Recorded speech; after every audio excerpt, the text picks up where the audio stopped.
waxaa maanta xafiiska gobolka Hawd ka furmay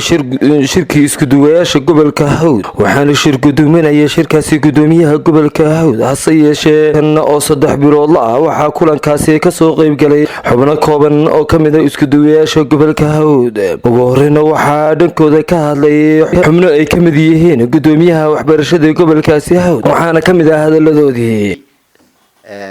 yeermadii aad ugu yeedhay shirkan 3 biloodka aad baan ugu mahadnaqayaa waxa aan fariin u dirayaa kale isduwaasha nala midka ee gobol ku magacaaban ee adeegyada ugu muhiimsan u haya ummadda war doubt waa ina saaran iska dulqaada ayaan leeyahay shirarka waa in la soo buuxiyaa aad baan u salaamayaa barasabka gobolka Hawd Ceeliyo Xuseen Aadan iyo isduwaasha ka socda laamaha wasaaradaha u matalaan gobolka Hawd shirkan wuxuu daaranaa 3 bilood laabo ahaa isxog waraysiga aan iska xog waraysanayno xaaladda gobolka iyo wasaaradahan u joogno gobolka halka shaqadii qaranka aanu helayno marayso 3 bilood wixii noo qabsoomay iyo waxa noo qorshaysan marka qor fiican baan kala qaadanay إن شاء الله دردر قرنتها وحكمي هي شركة دردر قرنتها شغلها قرن كانوا وهاي نقبلك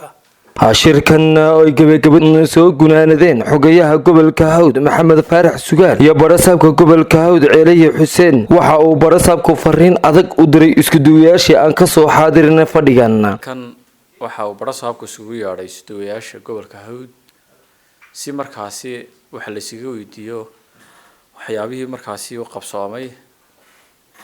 iyo waxyaabaha qorshaysan sida caadigaana afar shir ayaanu galnaa waxa weeyaan anagii isduwayaasha gobolka Hawd waana afarta kuwaatar ee sanadku ka kooban yahay waxaanaanu si kuwaatarliya aanu isku xog weydaarsanaa waxyaabaha markaasi gobolka u qabsoomay iyo waxyaabaha qorshaysan iyo caqabadaha jira sida markaasi la iska kaashan lahaa shirkii markaa aanu yeelanay waxa ka soo baxay markaasi in waxa weeyaan la dardar geliyo shaqooyinka gobolka loo hayo adeega arrimaha bulshadana waxa weeyaan wixii inoogu qorshaysnaa miisaaniyadda qaranka inoogu jiray markaasi siday tahay loo fuliyo intaa waan isla afgaranay waxa weeyaan waxyaabaha kale markaas aan ku soo dalqaadnay waxa kamid ahaa in isduwayaasha gobolka markaasi aan soo xaadirina ay waxa weeyaan shaqadooda daacad u noqdaan oo markaasi ay yimaadaan meeshii waxa weeyaan loo igmaday ee shaqadoodu ahayd oo ay ka yimaadaan xarumaha wasaaradaha ee markaa headquarterka ee Hargeysa ku yaala oo yimaadaan gobolka Hawd caasimadiisa Galguduudle oo ay tahay halka markaasi ay ku magacaaban yihiin si qurux badan ay noogu dhamaatay waxaan ku dhiirigelinayaa saaxiibaday ama isduwayaasha gobolka Hawd in markaasi aan si wada jira u dardar galino shaqooyinka gobolka si markaa gobolku u gaaro gobolada kale ee gobolka ee gobolada Soomaaliland intaas aanu waxa weeyaan aanu ka wada hadalnay waana salaam alaykum inagu beegay inaan iskugu imaano shirkeena caadiga ah 3 bilood lihii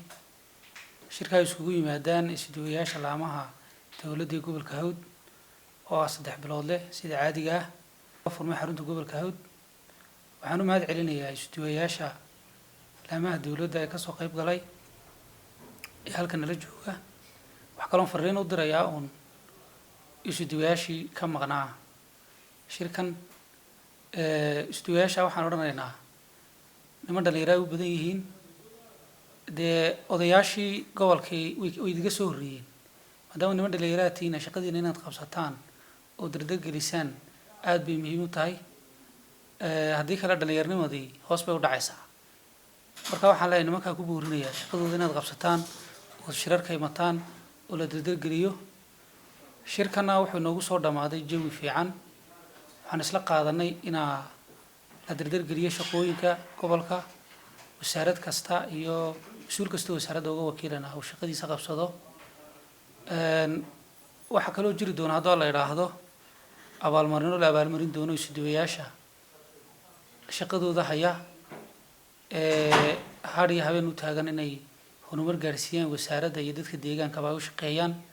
isduwayaasha iyaguna waa la abaan marin doonaa shirkeenuna waa 3 bilood leh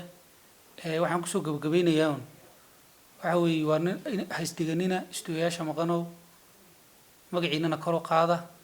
magaca dhalinyaradana kor u qaada